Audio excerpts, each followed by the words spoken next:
Hello everyone, my dear champions. I welcome you all to Unacademy CA Foundation YouTube channel. मेरा नाम है Pranav. I am the faculty for paper number 3 and आपके सामने लेकर आए हूँ एक very special person, रचित पारवाल.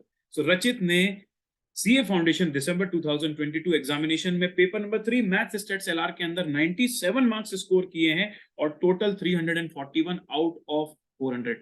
तो मैं तो इन्हें भाई रैंकर ही मानता हूँ. CA फाउंडेशन में रैंकिंग सिस्टम बंद हो गया है, लेकिन जब रैंक्स आती थी तब 330 के ऊपर तो रैंक्स लग जाती थी. तो he is all India ranker also as well as अब तक का जहां से भी डेटा अवेलेबल है 97 से ऊपर तो मैथ्स का पता नहीं चला है. तो आई विल कंसिडर कि he is India topper also, और टॉपर ही है भाई. 97 is a very very very good marks.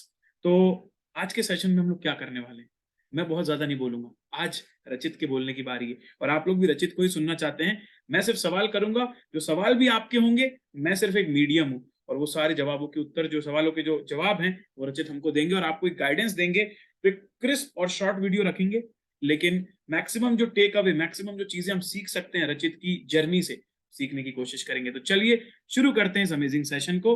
बहुत बहुत स्वागत है रचित आपका. सबसे पहले मैं आपकी पर्सनल लाइफ के बारे में जानना चाहता हूँ. आपके घर में कौन कौन है और आप पढ़ाई के सिवा और क्या क्या करते हैं. Then will come to the questions of academics. Yes, over to you Rachit. Good afternoon sir. Sir very my good. Self Rachit Parwal. मेरे घर में 4 जने हैं, मम्मी पापा और बड़ी बहन. हम सर हॉबीज की अगर बात करें तो मेरे को फैक्ट्स वगैरह देखना बहुत अच्छा लगता है. जियो पॉलिटिक्स में थोड़ा इंटरेस्ट है मेरे को. ओके. और उससे अलावा मैं चेस खेलता रहता हूँ जब भी मेरे को टाइम मिलता है. तो हॉबीज हॉबीज में तो ये सारी चीजें. बाकी मेरे को स्पोर्ट्स में बहुत शौक है. ओके. तो स्पोर्ट्स वगैरह खेलने का तो अब समय मिलता नहीं है, सीए में आने के बाद तो देखता रहता हूँ. मतलब बात. स्पोर्ट्स देख लेते होगे, जो मैचेस एक्सेट्रा आते होंगे उनको यस देखने सर, का. हाइलाइट्स. बहुत अच्छी बात है यार, वेरी गुड. तो इसका मतलब आप भी पढ़ाई के साथ बाकी सारी चीजें भी करते हैं, चेस भी आपको बहुत पसंद है. चलिए अब उस प्रश्न पे आते हैं जिसका बच्चों को बहुत बेसब्री से इंतजार होगा. सबसे पहले मैं आपसे वो मोमेंट पहले जानना चाहता हूँ. तो हम लोग रिवर्स क्रोनोलॉजी में चलेंगे. सबसे पहले मैं वो मोमेंट जानना चाहता हूँ कि जब रिजल्ट आया और आपने देखा पास, और फिर आपने अपने मार्क्स देखे, तो उस समय क्या फीलिंग थी, पेरेंट्स के साथ क्या चर्चा हुई, थोड़ा सा शेयर कीजिए हमारे साथ.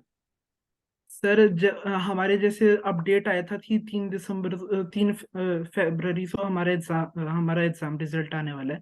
तो उसके बाद तो नींद उड़ी रही थी ना. मेरे को 1 तारीख को नींद आई. फिर दो तो बस बहुत ज्यादा एंजाइटी हो रही थी, एक्साइटमेंट भी थी. कॉन्फिडेंस तो था कि अच्छे रहे पेपर्स, पर सीए में आप सभी कुछ कह नहीं सकते. तो फिर राइट. सुबह आप सबकी लाइव क्लास भी चल रही थी यूट्यूब पर. तो वो पूरी देखी. तो थोड़ा सा काम डाउन हुआ. बाकी मैं अपना रिजल्ट खुद नहीं देता. मैंने एक बार अपना रिजल्ट देखा था, तब मेरे मेरे हिसाब से मेरा बहुत खराब आया था. तो उसके बाद मेरा रिजल्ट हमेशा दीदी देखती है. तो ओके. मैंने दीदी को बताया कि आ गया रिजल्ट. तो दीदी ने जैसे ही देखा, दीदी मेरे से पार्टी मांगने लग गई. तो मैंने बोला कि क्या हुआ. तो दीदी ने बताया रिजल्ट. फिर मैंने खुद ने देखा. अ, तो जैसे मैंने देखा 97 आया मैथ्स में. मेरा मतलब बहुत ज्यादा सरप्राइजिंग रिएक्शन नहीं था, क्योंकि मेरे को पता था कि मेरा मैथ्स ऑलरेडी बहुत स्ट्रॉन्ग था पहले भी. और आपने जिस तरीके से पढ़ाया था वो कॉन्फिडेंस तो था ही. तो बहुत ज्यादा सरप्राइजिंग नहीं था मेरे लिए कि 97 आए. पर हाँ, बहुत अच्छा लगा जब पता चला कि अनअकैडमी पर मैथ्स में टॉप सर है. वो अनएक्सपेक्टेड था, क्योंकि मुझे लगा था कि यार मेरे से भी बहुत अच्छे बच्चे थे अपने बैचेस में. तो अ, मैंने एक्सपेक्ट नहीं कर रहा था कि मैं अन अकेडमी पर टॉप करूंगा. टॉप करेंगे. बहुत अच्छी बात है. तो बहुत सही लगा यार. और जैसे कि आपने बोला कि मैथ्स आपका स्ट्रांग है, लेकिन एक्सपेक्टेड नहीं था कि वो आप अनअकैडमी में सबसे हाईएस्ट नंबर आपके आएंगे. और हो सकता है इंडिया में भी सबसे हाईएस्ट है, क्योंकि अभी तक ऐसा कोई डेटा हमको मिला नहीं है जिसमें किसी के 97 से ऊपर हो. तो अगर ऐसा है तो बहुत ही अच्छी बात है. एंड अब हम लोग आते हैं कि हमारी जो स्टडी के फेजेस होते हैं, एक होता है रेगुलर बैच, फिर रेगुलर बैच कंप्लीट होता है, उसके बाद आता है आपका वो वाला समय जब आरटीपी एमटीपी और रिविजन्स चल रहे होते हैं. जब वो खत्म होते हैं तो वो समय आता है जब मैराथन्स चल रहे होते हैं, पेपर को 10-15 दिन बचे होते हैं, और फिर होता है पेपर वाला फेज.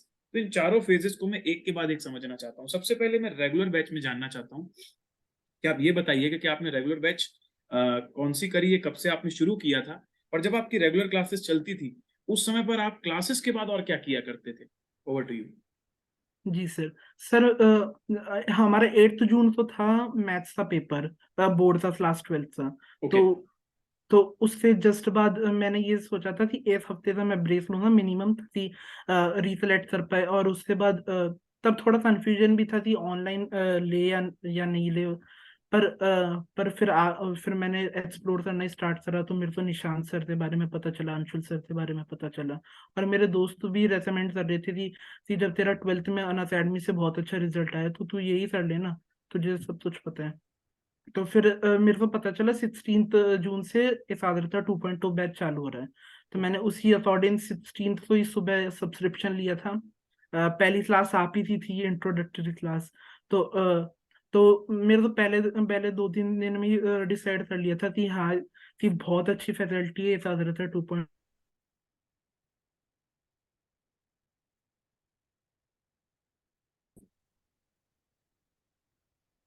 हाँ, तो फैकल्टी मेरे को इस इनिशियली 2-3 दिन में ही बहुत अच्छी लगी थी। मेरे को मजा आ रहा था जिस तरीके से सारे सब्जेक्ट्स चल रहे थे। उसके बाद मेरा यही रहता था क्लासेस के बाद कि थोड़ा रेस्ट करूं, और उसके बाद जो भी पढ़ा है वो जितना ज्यादा मैं रिवाइज कर पाऊँ उतना उतना अच्छा है। तो इनिशियली ये बहुत कंफर्टेबली हो रहा था। उसके बाद थोड़ी थोड़ी क्लासेस बढ़ने लगी, फिर टाइम मैनेज करते थोड़ा एडजस्ट हो रहा था। पर फिर 24th अगस्त से जैसे हमारे मिशन सक्सेस पैचेस भी चालू हुए थे, तो उसके बाद बहुत ज्यादा क्लासेस होने लगी थी। 10 to 12 आवर्स हमारी क्लास चलती थी। तो उस टाइम मेरा ये रहता था कि मैं सारा कुछ तो रिवाइज नहीं कर पाऊंगा। पर मैं ये ट्राई करता था, जैसे हमारे साढ़े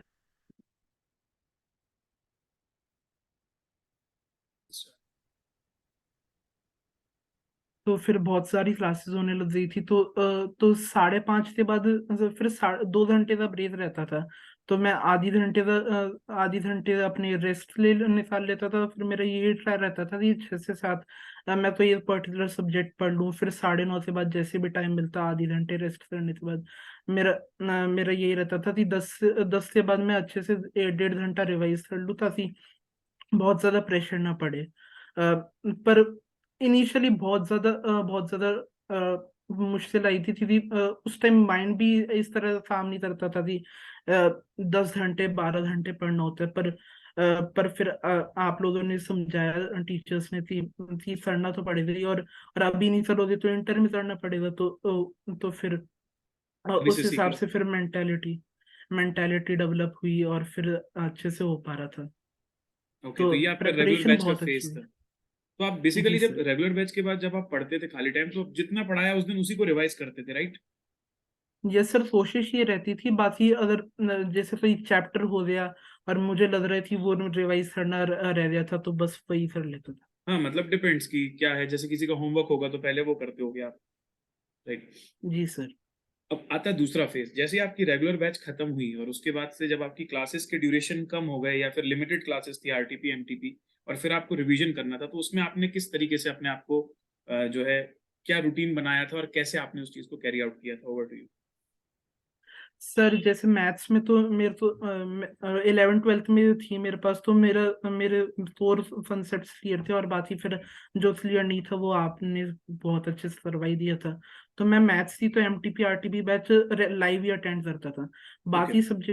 बाकी सब्जेक्ट्स में क्योंकि रिवीजन की ज्यादा जरूरत थी, तो मैंने एमटीपी आरटीपी बैचेस लाइव नहीं लेकर मैंने ये सोचा कि इसी 15-20 दिन के अंदर मैं पूरा एक बार अच्छे से अपना रिवाइज करता हूँ। और उसके बाद मैंने रिकॉर्डिंग्स ले ली थी एमटीपी आरटीपी बैचेस की सारी। तो इनिशियली वरना ऐसा लग रहा था, मैंने 1-2 क्लासेस ली थी। ऐसी वो तो टीचर्स करा रहे हैं खुद, मैं खुद तो कुछ कर नहीं पा रहा, और मेरे को पता भी नहीं चल रहा कि मेरे को कितना आता है या नहीं। राइट। तो इसलिए फिर मैंने उसको होल्ड पर गुड रखा। अप्रोच।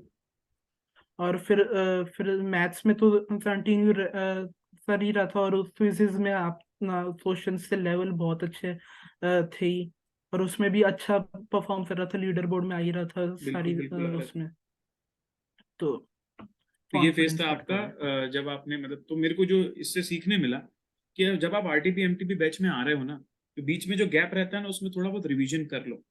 अब क्या हुआ था कि रचित ने सेकंड बैच ज्वाइन करी थी, तो उस समय पर थोड़ा सा आखिरी में हेक्टिक हो गया था, बट एटलीस्ट जो लोग आप लोग टाइम से कंप्लीट करने वाले, और इस बार तो टाइम टेबल भी ऑलरेडी आ चुका है, तो सबको पता है लेट है, तो मेरे हिसाब से आरटीपी एमटीपी बैच के पहले टारगेट करो कि एक बार सब्जेक्ट थोड़ा बहुत रिवाइज हो जाए सब्सटेंशियली, तो आपको आरटीपी एमटीपी बैच में बहुत कुछ सीखने मिलेगा।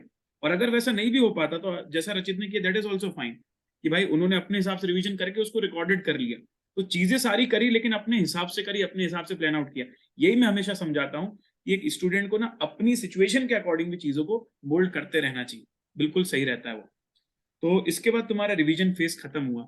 रिवीजन फेस में जो मैंने थ्योरी है जरूरी, कॉन्फिडेंस बूस्टर सीरीज और ओटीएम लिया था, क्या आपने वो अटेंड किया था क्या? सर ओटीएम तो मैंने नहीं लिया था क्योंकि मेरे 11 सब कुछ 12 में वो करके? चैप्टर्स बहुत अच्छे से हो रहे थे। तो और मैं ऑलरेडी रिवाइज कर चुका था, तो मैंने वो तो नहीं लिया, पर जैसे थ्योरी एंड जरूरी और वो सारे नोट्स मैंने रेफर करे थे एग्जाम ओके से जस्ट पहले भी, सुबह पहले। तो वो ओके बहुत ज्यादा हेल्पफुल थे। Okay okay.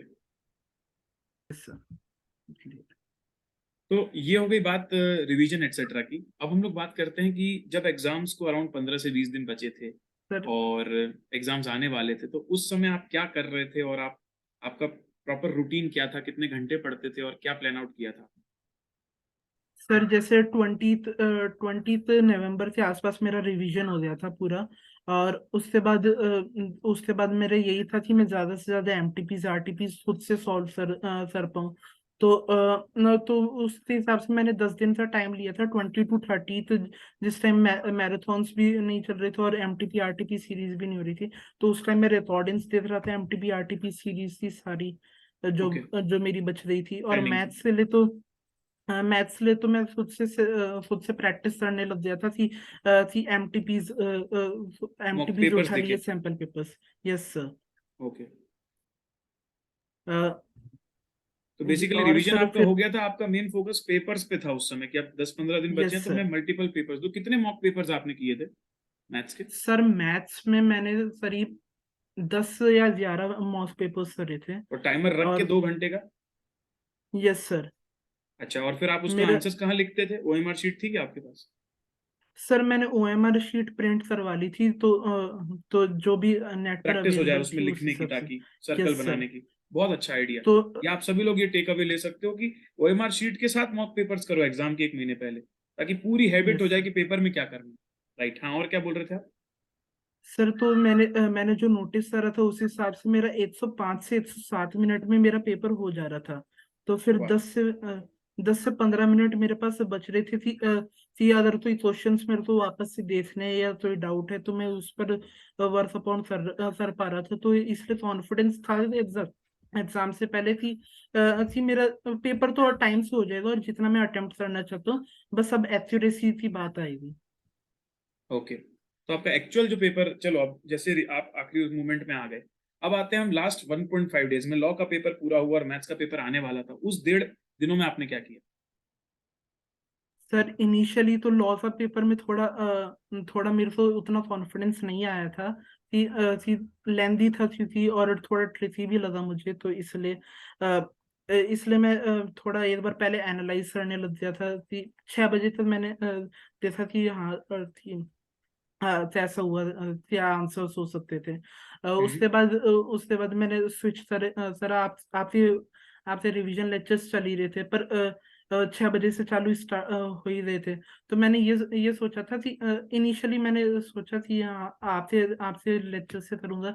फिर मेरे को लगा कि एक बार मैं खुद से कर लेता हूँ, उसके बाद मैं आपसे लेक्चर्स देख लूंगा, और जरूरत पड़ी तो फिर क्वेश्चंस की तो क्वेश्चंस वगैरह नोट्स में मैं रेफर कर लूंगा। तो फिर ओके। मैंने खुद से रिवीजन चालू हुआ, तो मेरा 12-1 बजे तक पूरा रिवाइज हो चुका था, स्टैट्स एलआर वगैरह सब।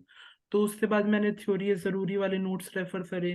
फिर फॉर्मूलेज मैंने सारे देखे, और फिर आपके क्वेश्चन की वीडियोस चालू हो ही रहे थे।